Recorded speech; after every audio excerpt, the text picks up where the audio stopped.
Sahabat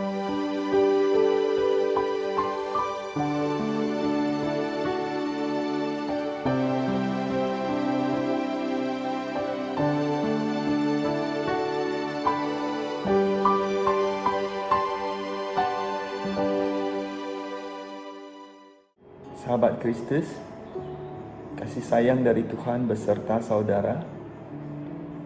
Saya mendoakan kiranya setiap saudara dalam keadaan baik dan sehat, dan kiranya ada damai sejahtera dan sukacita dari Tuhan Yesus Kristus bersama saudara. Pada kesempatan hari ini, saya mau berbagi tentang bukan karena jasa-jasaku. Inilah tema renungan kita pada momen ini. Saudara, outbreak virus corona sejak Maret 2020 menjadi pandemik, menyebabkan banyak orang merenungkan kembali makna kesuksesan. Selama ini manusia menilai dirinya berdasarkan kemampuan memperoleh kekayaan atau dalam tanda kurung acquisition power dan kemampuan mengonsumsi consumptive power atau consumptive ability. Ketika seseorang mampu menghasilkan kekayaan yang banyak dan mampu mengfoya-foyakannya secara konsumtif, itu dinilai sebagai sebuah kehidupan yang berhasil. Kehidupan yang ditinggikan, disanjung, dihargai. Wabah COVID-19 ini kembali mendemonstrasikan hikmat kitab Pengkhotbah. Saudara dapat membaca di Pengkhotbah 2 ayat 4 hingga 11. Di situ dikatakan bahwa semua kesibukan manusia sia-sia, bagaikan menjaring angin. Gedung-gedung besar yang kita dirikan dan agungkan menjadi sepi. Tidak ada orang yang memuji-muji kehebatan dan kesuksesan yang kita capai. Pengkhotbah menegur bahwa sebagian besar jerih payah dan peningkatan kemampuan manusia disebabkan oleh iri hati. Pengkhotbah 4 ayat 4. Karena iri hati, manusia bekerja keras untuk membuktikan dirinya lebih hebat, lebih mampu, lebih bisa dari orang lain. Saudara, pertemuan ibadah sejak pertengahan Maret 2020 telah diubah menjadi ibadah virtual. Hal tersebut seharusnya memaksa setiap kita untuk memikirkan kembali soal sikap dan tujuan kita beribadah selama ini. Pengkhotbah menyampaikan sebuah poin yang menarik untuk kita renungkan bersama. Pengkhotbah 4 ayat 17. Jagalah langkahmu kalau engkau berjalan ke rumah Allah. Menghampiri untuk mendengar adalah lebih baik daripada mempersembahkan korban yang dilakukan oleh orang-orang bodoh, karena mereka tidak tahu bahwa mereka berbuat jahat. Teguran pengkhotbah sangat menusuk hati, bukan? Apa gunanya mempraktikkan ritus keagamaan, tetapi kita hidup dalam kejahatan? Mungkin saudara berpikir, saya tidak terlibat dalam kejahatan.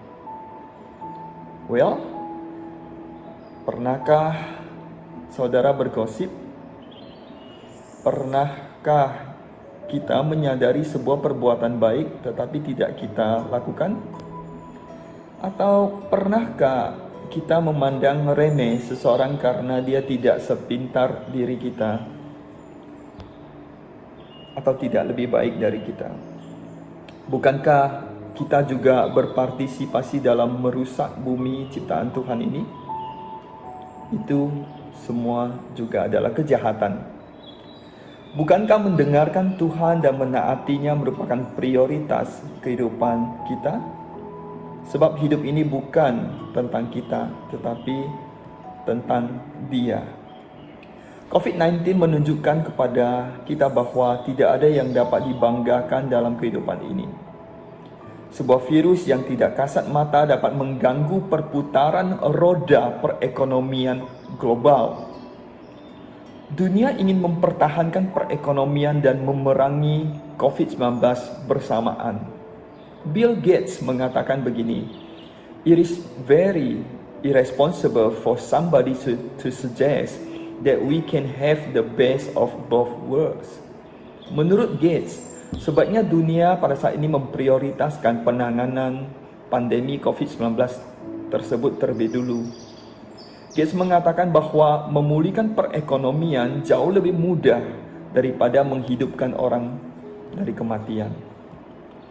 Saudara, firman Tuhan mengajarkan bahwa jangan ada yang bermegah dengan kesuksesannya. Tetapi jika ada yang ingin bermegah, bermegahlah karena persahabatannya dengan Tuhan. Yeremia 9 ayat 23 dan 24 membicarakan hal tersebut. Nah saudara, firman Tuhan sudah mengingatkan kita. Ulangan 8 ayat 18. Dialah yang memberikan kepadamu kekuatan untuk memperoleh kekayaan.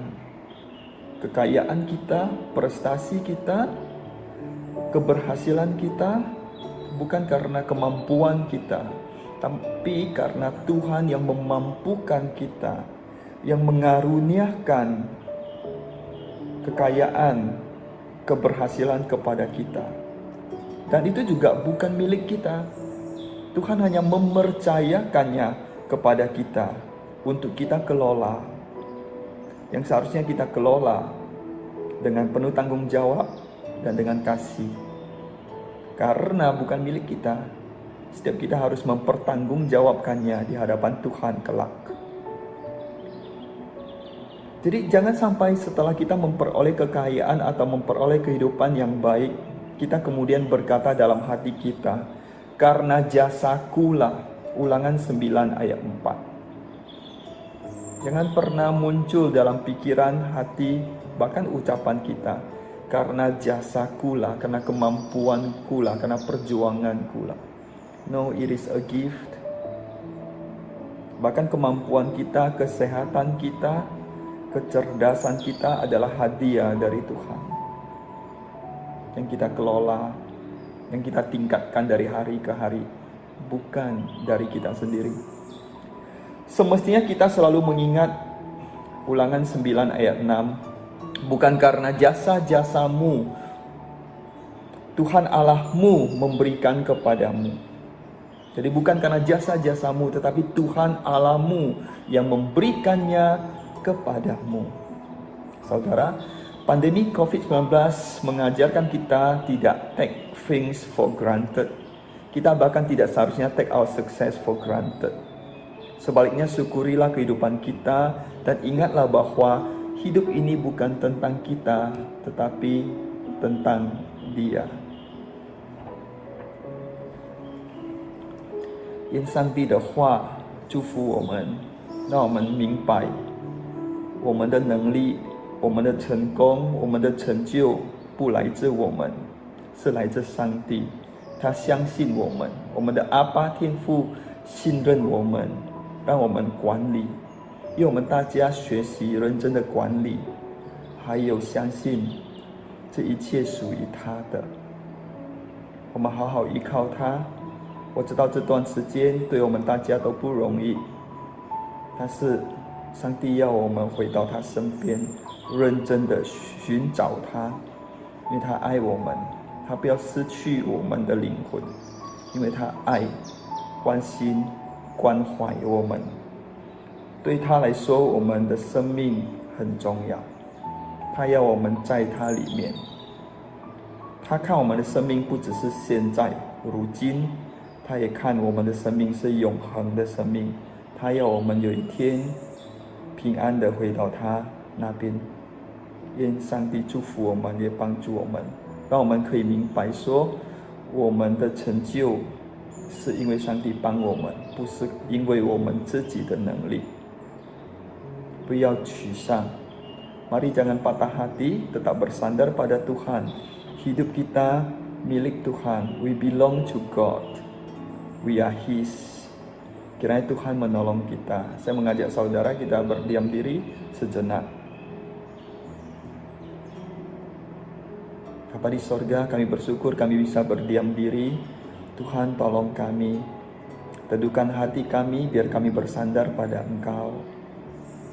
Ajarilah kami senantiasa berdiam diri di hadapan Engkau setiap hari.